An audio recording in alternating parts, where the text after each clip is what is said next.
Welcome to Passion and Purpose with Pamela, celebrating all things woman.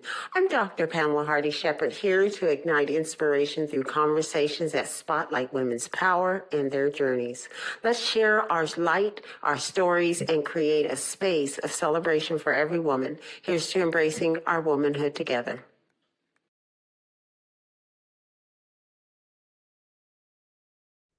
Welcome back. We are so grateful to welcome Mr. Teo Jolly back as we continue our enlightening conversation about Panama's rich history, culture, and traditions. If you missed our previous conversation, be sure to watch part 2 by Beyond the Postcard for a deeper understanding of the history and the experiences that shape Panama beyond what visitors typically see. You some more. So, Mr. Teo Jolly, if you just kind of give a brief history of who you are and where you have been and bring us up to speed. Hi, Pamela. It's always nice to see you. It's always nice to speak with you. And for all of your audience, thank you for giving us the opportunity to share culture, Afro culture with you all. It's my pleasure, as you mentioned it. My name is Theophilus Jolly Dixon, and I am a descendant of West Indians that came to Panama to work for the Panama Canal. So we have people that came from Jamaica, and we have people that came from Martinique. So both lines they met here in Panama, and I am the third generation born here. I always say that I was blessed to born in this country in this time because it gave me the opportunity to live and in a way that some people unfortunately didn't have the opportunity. You know, the diaspora is so complex in different places that sometimes we believe that we was all exposed to the same things. Yes. But no. Even in places where you think everybody was exposed to all of the horrible things that our ancestors have to go through. No, you did have some of us that find a way to fight and to guide other people, okay, through freedom and defend freedom, which is the most important thing. So here we are in 2026, helping people to defend their freedom because it wouldn't be a physical slavery anymore. It will be a mental slavery. Yes. And we have to know how to deal with this. We have to know how to overcome everything that they try to throw to us. So here we are. Here we are. That's right. We are here, and you are going to enlighten us because many times you gave an example in the last video that was so powerful about discrimination and how it's just like kind of like COVID. You gave that example. That was so powerful because a lot of times we don't even know we have mental chains on. So. Absolutely, absolutely. I was mentioning to you that Diana Uribe, a writer from Colombia, which I learned a lot from her, she explained once that one of the biggest problem of discrimination is that she's extremely contagiously, and sometimes you have the symptoms and you not even notice it. You not even notice that you're doing to other people the same thing that they're doing to you, the same things that hurt you so bad. You doing it to other people, and unfortunately,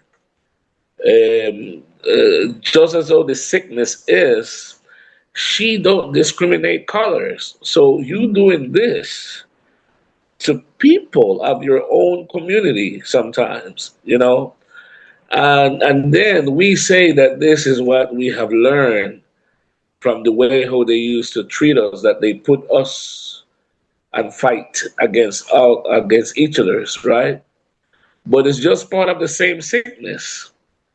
You see, you're tired of seeing that you always lose. Mm-hmm. Um, I used to talk with people sometimes and ask them about a movie. And I remember one of the first movie that I could remember. Um, I saw about the black diaspora was Roots, Yes. and that was my mom playing Roots, and she didn't want to give me name Kunta Kinte, but my dad moved farther, and he registered me with his own name. But my mom always told me that she didn't want to give me name Kunta Kinte, and I say why, and she said because that man was so brave. Mm. That man was so brave, and that was the point of view of my mom of a movie like this. Because when I ask other people about it, they say, "No, I not even want to see it. No, I don't like those type of movies." And the reason is because those movies always end the same way with a lot of frustration. You know, it always showing how they abuse, and they keep abusing. And it's so sad, so sad that Hollywood, the narrative, everything pushes you to always see black people losing. Yes. See, so they put us in a position where anything that comes from us is negative, negative. I know. I love to show and told people in my tours that we all about marvelous. Mm-hmm. You see, Mm-hmm. black people, black culture is the one and unique culture in the entire world that doesn't give you spoiled fruits. Hmm. Look at this, eh? A woman being forced and take away her freedom, Mm-hmm. take away from her family, take away from her land. A woman being taken physically by different men and being abused. And out of that suffering, a seed started to grow in her. That woman have all of the reasons to hate that seed Mm-hmm. because nothing around that seed was good to her. And she still have the heart to receive that seed and love that seed and give her life for that seed. Making it worse, that woman keep that seed. Mm-hmm. Ooh, she protect that fruit. That fruit having seen nothing more than devaluation around his mother and in his world. And before that child have 8 years old, he played the piano. Mm-hmm. He read music. He tell you poems. This fruit that we create, okay, are so marvelous that they just can't understand how in devaluation we keep being better, better, and better. They just can't realize it. See, they just can't accept it. It's just amazing. It's You just said amazing. something that I think the audience may not know what that is. You call it devil nation, devilation. You say it Devaluation. so articulate, and I always screw it up. So if you could explain that just a little bit. You see, here in Panama and in different parts of the Caribbean, you have this festivity that they call the Red Devil or the Devil festivity.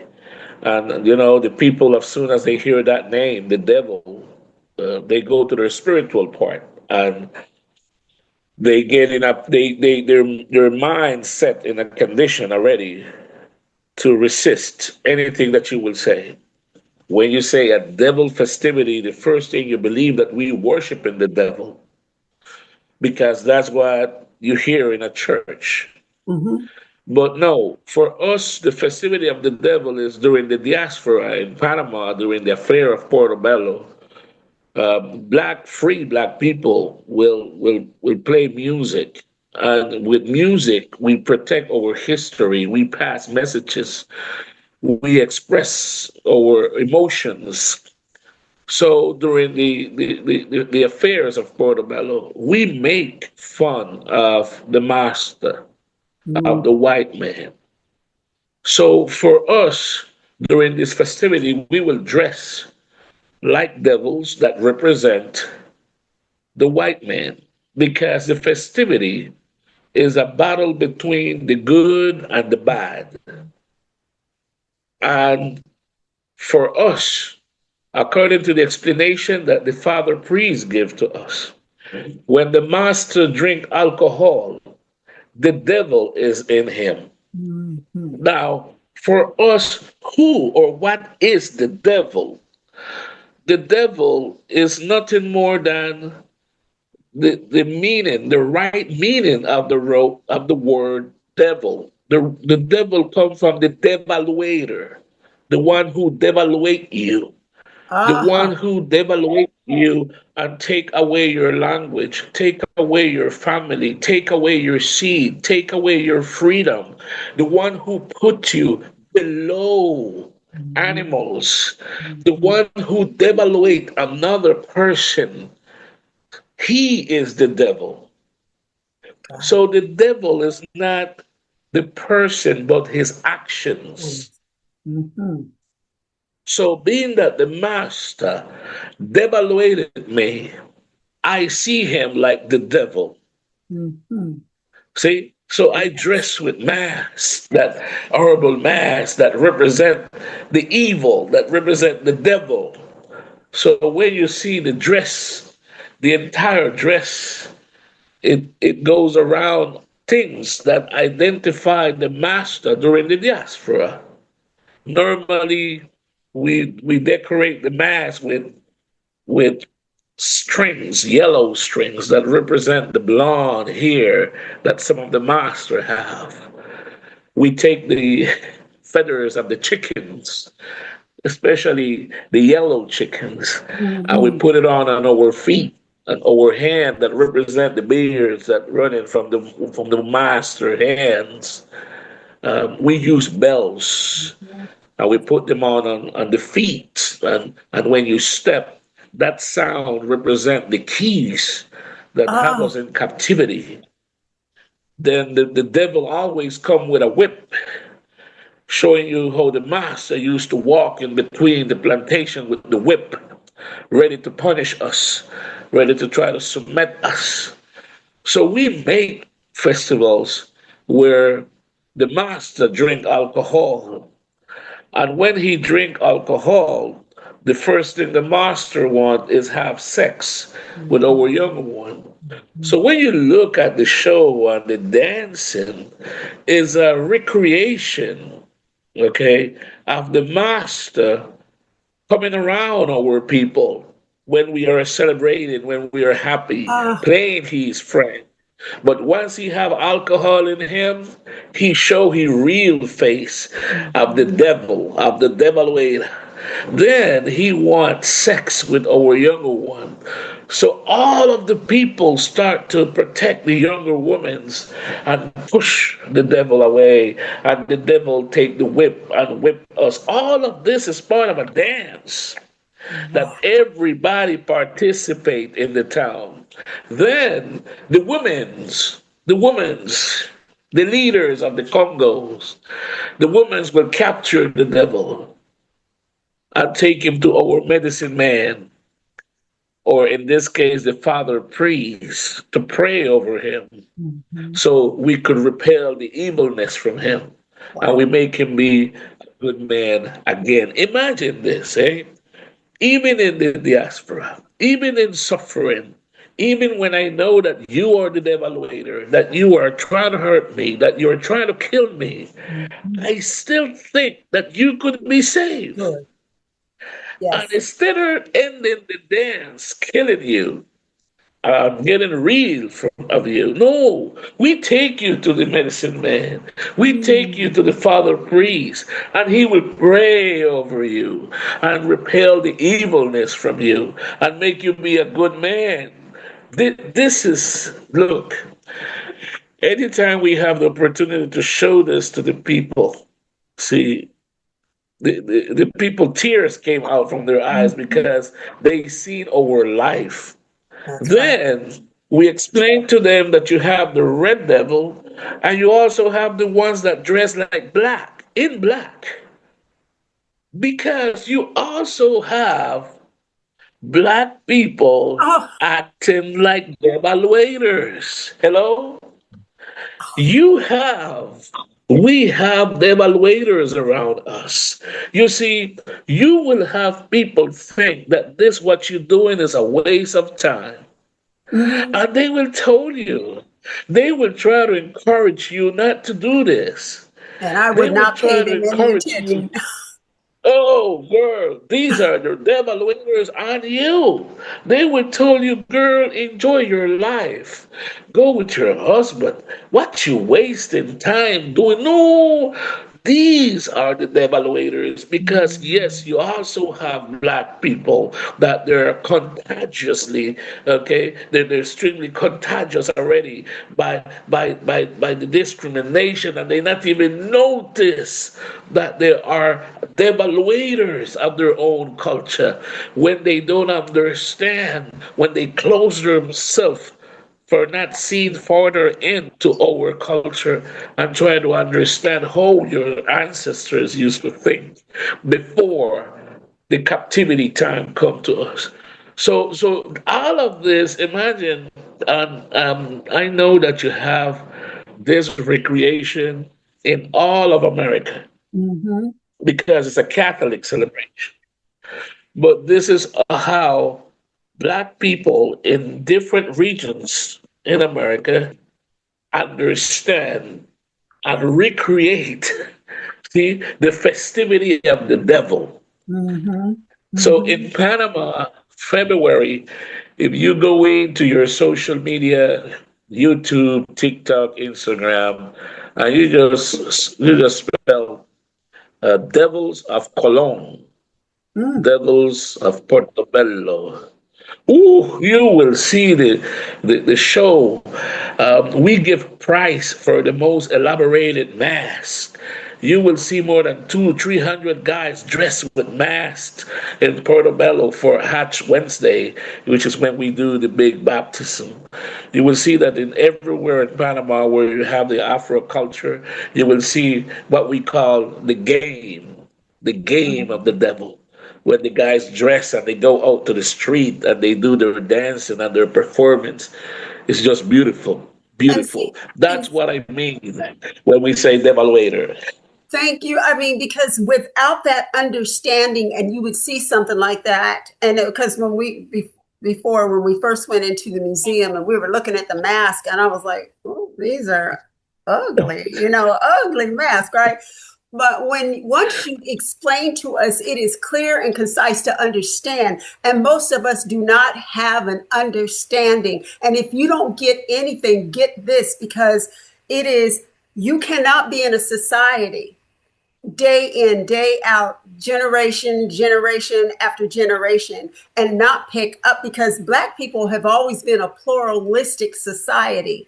And so when you think about who we are as people, and we're the only group that doesn't have a language. We don't have a language, everything. And I always say that to my husband. It's like, we don't even have a language. We had a language, but it was taken away. So the thing about it is, we don't know, and I'm going to say we, a lot of times in America, we don't know who we are because we haven't been told the truth of who we are and from whence we've come.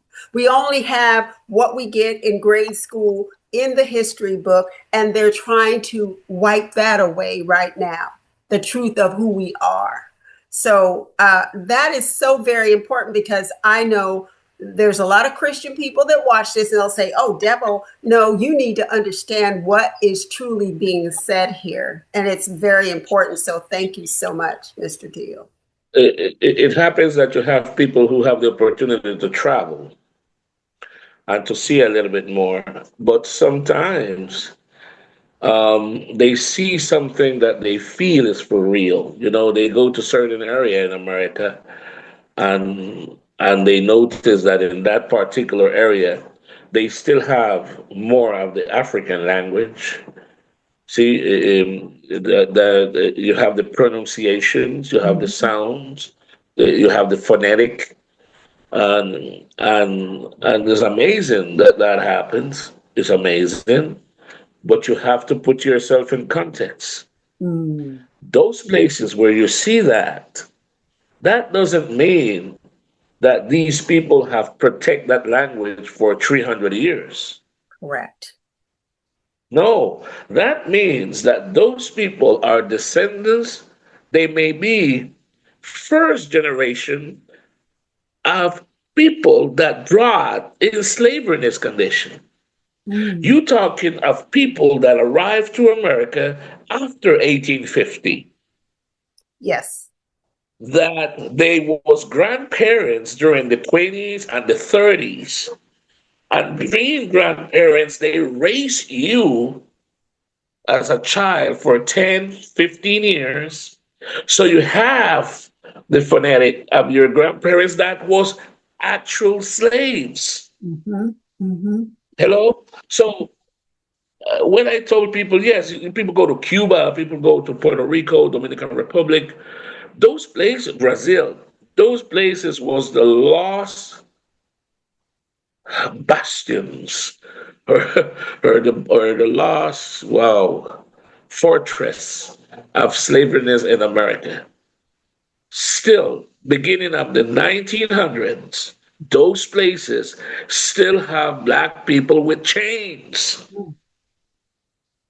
So is I'm going to these places to feel proud of seeing African heritage, thinking that this heritage have 500 years surviving. No, these are people that was just brought from the continent illegal by smugglers that continue the activity underground because in a lot of places it was prohibited already, right?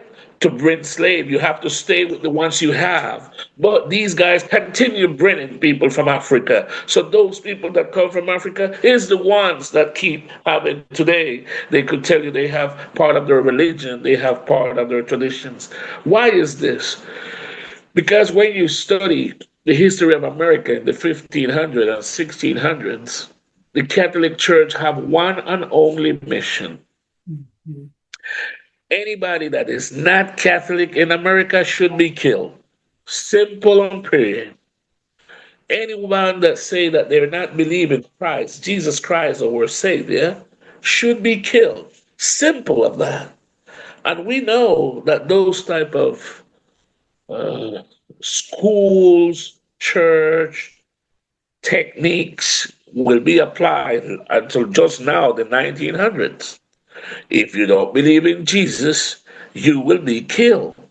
Even when the Protestant came to America in the 1600s, 1700s, they continue the same thing. If you don't believe in Jesus, you don't have a soul. So Mm-hmm. they will shoot you to death if they could get you. So that means that for us to survive, we was forced into a religion. We was forced into a language. We was forced into a mentality. We need to have that clear. We need to understand that.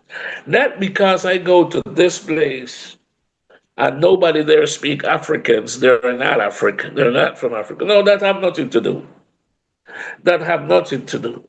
You have to understand what our people pass through in order to survive. You have to understand that we have sometimes to mimetize, Mm-hmm. and look invisible. Yes. in order to survive. And being invisible is literally, if they have you in that house, you have to assimilate everything that happened in that house, even if you don't like it, you know. So we have to learn to first and all be clear that the diaspora of slaverness wasn't something that happened in the 50s, 60s, 1700s. No, it was something that was still going on in the 1900s. That a lot of these people that today preserve Africanism intact is because their grandfather, not grandparents, but grandfather was a slave. Mm-hmm. Mm-hmm. And that hurt Yes. because you was like this to be a slave as well.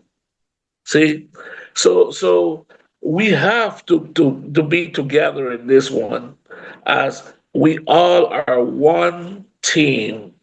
We all are one group. They when they look at you, they don't care No. if where you're coming from or where you do this. So I used to tell people, even I used to tell, and I used to love to tell white people to that anytime they ask me things like what you just asked me, like AT, tell me a little bit of you. I used to say, no, you see, I'm royalty. I used That's when I right. used to do my introduction to my groups, where 90% was white people, I used to say, like, welcome to Panama. My name is Teo Jolly. Let me tell you, people, I am royalty. Mhm. I am royalty. I am descendants of a line of kings, warriors, brothers, sisters, mothers, fathers, friends. That's my line. See, I love it. in Love it. Panama, slavery was abolished more than 200 years officially, but we was free from 500 years legally. So I can't tell you that my descendants' history is related with chains, but with knowledge, with royalty. That's where I'm coming from. That's what you will get from me. People come and they applause, and it's nice when at the end of the tour, after a couple of days of touring, people are so happy because you give them another perspective. And I tell you Mhm. something, Pamela, we cannot win this war alone. No, not at We all. cannot win this war alone. We got to open the door because there are people that really want to fight this war with us. It's sad that you have to understand what it is to go against your family, your friends, people who you love.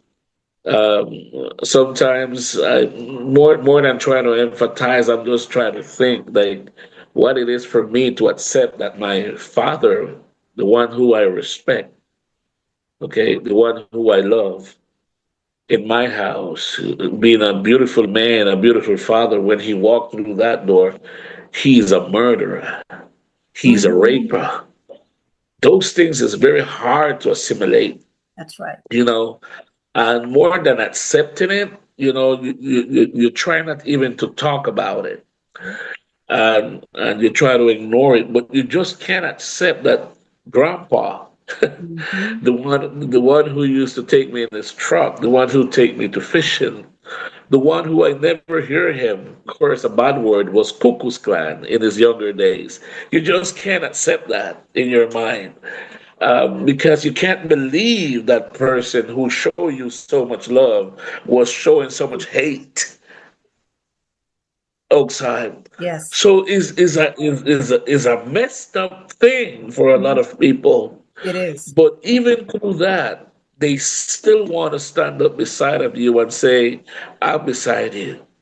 Hmm. And I know that you still have devaluators out there, Hmm. but I think that I have a big problem fighting with black people as a devaluator more than white people as a devaluator. I Yes, really don't care about white people because you know what to expect from some of them. But when a black person act as a devaluator to you, that breaks me down a it lot. does. It does. I've had that experience.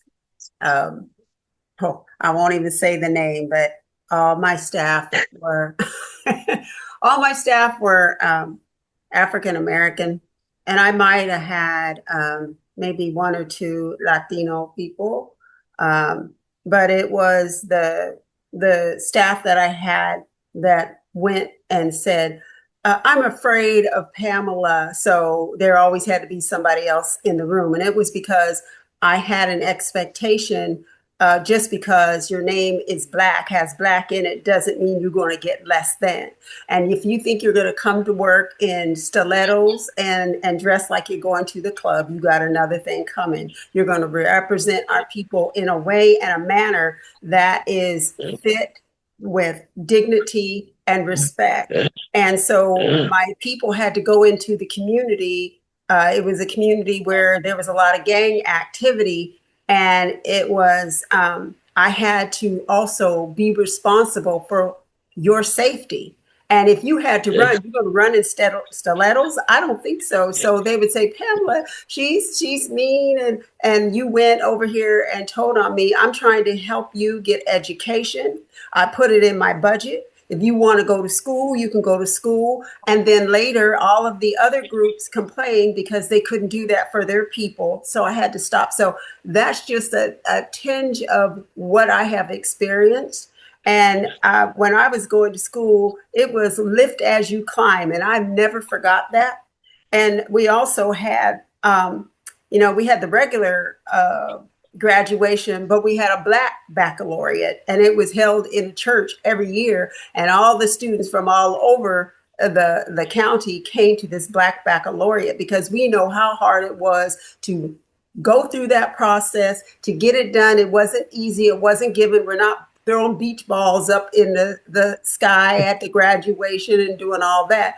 It was a totally different experience. And so I understand very clearly about a lot of times when you're thinking you're helping somebody and you're doing everything trying to help and raise you up, that a lot of times it's like almost the description is crabs in a barrel. You all got that. Or if I think about taking my staff, trying to explain to them and take them on a trip so they will understand this is the process, this is how it happened. Then they say, oh, we all know who got the money. Oh, they showboat. And it's like, that isn't it. I want my people to know what the process is. I want them to read the news, know what's going on, because when you're in a nonprofit, your money is out there. You have to pay attention to what's going on around you. So that's a short version of I understand. Pamela, you're right in the line. It's just that we have received so much info that that sometimes we just stuck into their seen us as victim. Sometimes I ask people, like as we was talking in the past video, how much time Christopher Columbus came to America, and some people's not even they don't know. No, don't know, don't care. And I'm like, okay, it's 4 times. Then I say he died without knowing that he discover or he visit, not discover, but he visit the continent of America. Mm-hmm. He died thinking that he went to another place.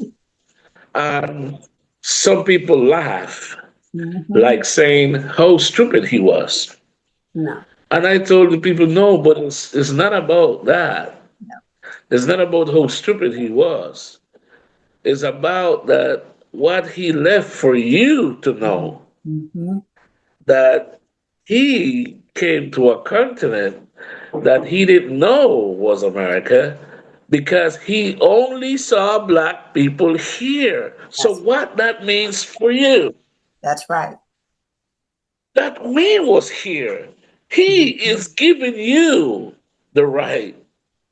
So when you try to think and put yourself in the position as the one who being abused and the one who is the victim, you stop seeing, okay, the possibilities Mhm. to give them back and defend your culture, defend your race with the same argument they have been giving to us for so long.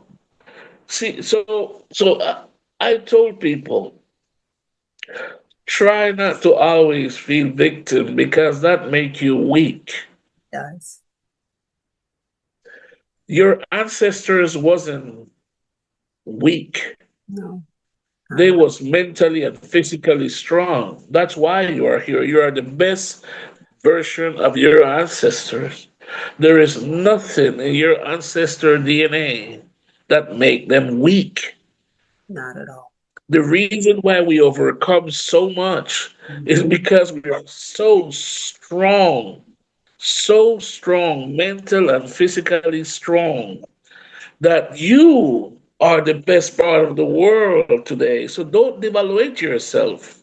That's right. That's right. Oh my goodness. Don't devaluate yourself. Don't do that. You are strong, physical and mentally. You are shining.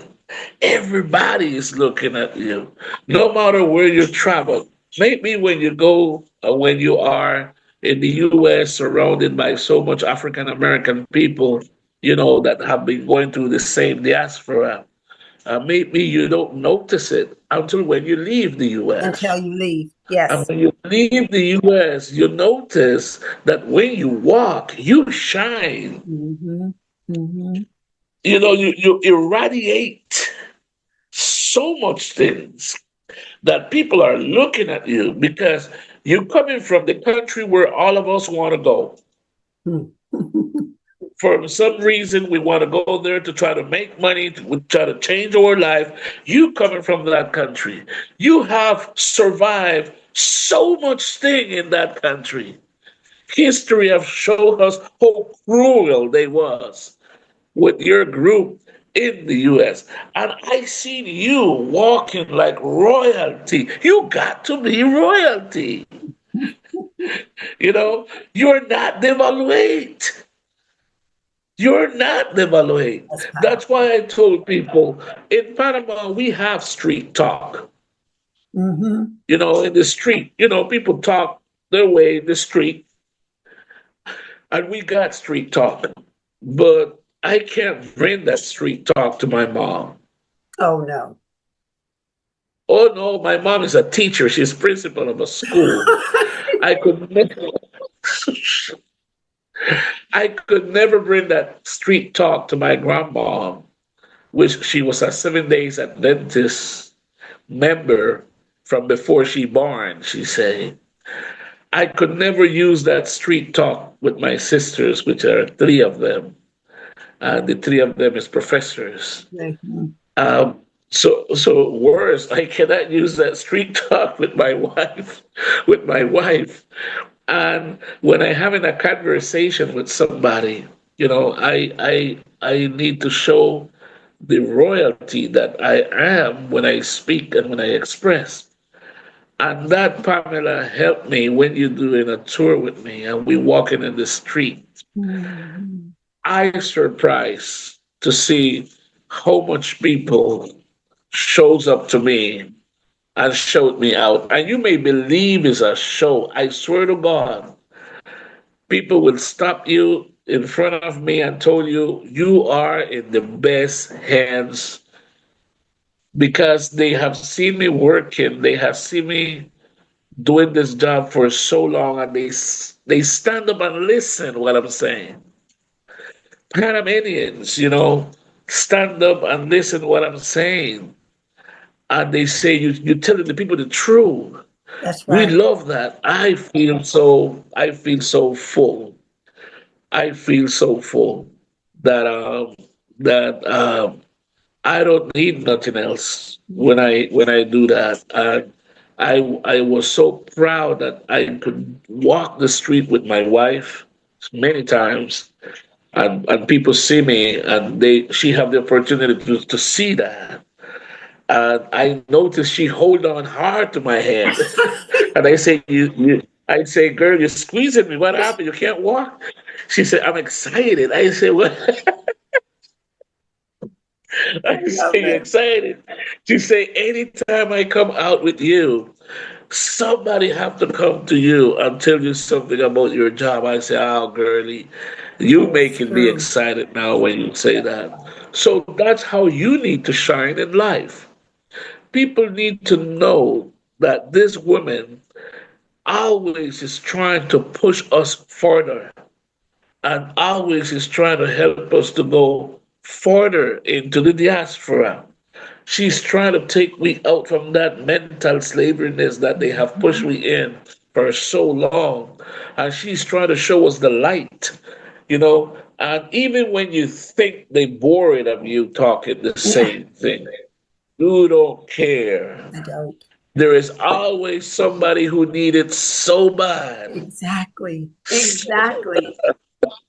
And you do it just like you do what you do. And when I was holding up that stick, recording everything you were saying, one woman came from the back. She goes, "I'm not on the tour, but I noticed that you are videotaping everything. Can you please send me what he said?" I was like, absolutely, because that's how we learn. We are hearing things we have never heard.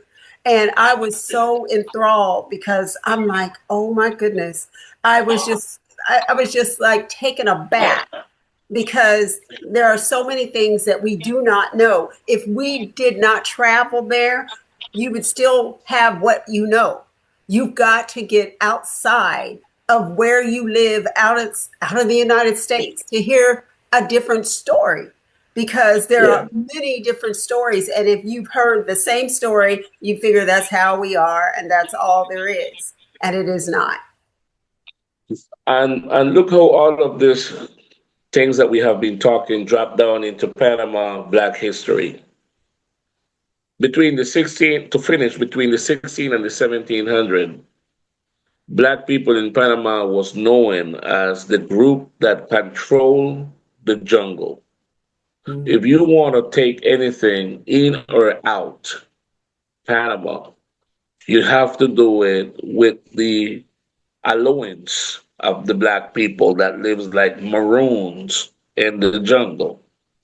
If you want to take anything that came from Europe to South America or vice versa, you need to do it with free black people that control the business of mules, taking your cargo through the jungle with mules, spending 10, 12, 15 nights in the jungle until when you get to the other side. So we control that business until when the United States decided to put their eyes in Panama Mhm. and to see the possibility to build a railroad that will connect Atlantic and Pacific Ocean. Look how powerful we was until 1850, how influenced we was until 1850, even 1821 when we separate from Spain. 60% of the political cargoes that the Spanish did have in Panama, they was occupied by Afro descendants. Mm, mm, mm. Wow. You understand how influenced that was. Yes. So when the United States started to put their eyes in Latin America and they came through Panama, that was a disaster.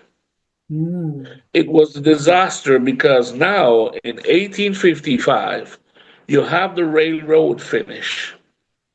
Now, Cologne City, it's being removed to the spot where she is today. That wasn't the place where Cologne City was founded in the 1500s. She was transferred to the point where the train ends for the conveniences of the train activity. So Cologne City, as the place where we go, where we Mhm. drive around and we see all of that, it's been there since 1856. The train was inaugurated in 1855. And Cologne City, she was known with the name of Aspinwall, in honor of John Aspinwall, who was a British engineer who leader the company that built this railroad, okay, for the US. From that very moment, Black people lose control of the route. Now everything go by train. Now nobody want to hire me because you're scared, because Toussaint Louverture just did come up with his revolution and kill all white people. So now, in 80, so now white people in the continent, they scared that black people organize because we will take control violently. But even with that, Panama still have a reputation, a visual reputation that black people was integrated in the society. Mm-hmm. That was totally against what the United States was looking for. It's simple. If you coming from the US and you is director of the railroad company in Panama, you're not feeling comfortable speaking with another black man that have the same influence locally here. You will encourage the white authorities that are here to get you white people in those positions Yes. that are close to your business. Mm-hmm. So you're not going to hire black people. And they do this systematically in all Latin America. They make sure to leave very clear that the United States would have a fluent diplomatic relationship with countries where their main authorities are dark skinned people. So that was the message. Don't make Europe comes in. You only deal with me, and I don't like black people to deal with. Mm-hmm. So if you don't obey, then let's we create this military academy that was created eventually in Panama Canal Zone, which was the Latin American version of West Point for Okay. Latin America. This was the School of the Americas, where you have agents of all Latin America studying there, and they graduate what end up being the dictators of America. Yeah. Yes, I know.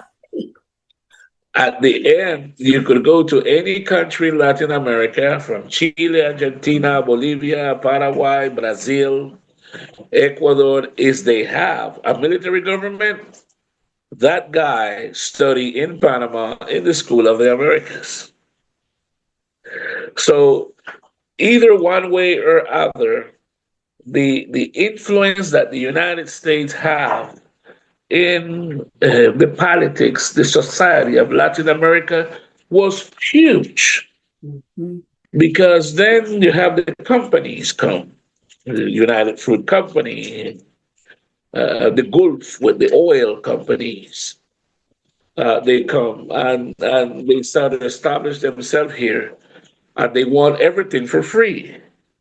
And if anybody decide to respond to that, then they create civil wars, and Mm. they take down the president and put a military president that respond to their Yeah, interests. that's right. So Always. that's the story of Latin America, and Panama wasn't a part of that. Give ideas to people of things that they could do and places where you go. Thank you so much for having me with you. Thank Exactly. you. Thank you, Mr. Teo Jolly.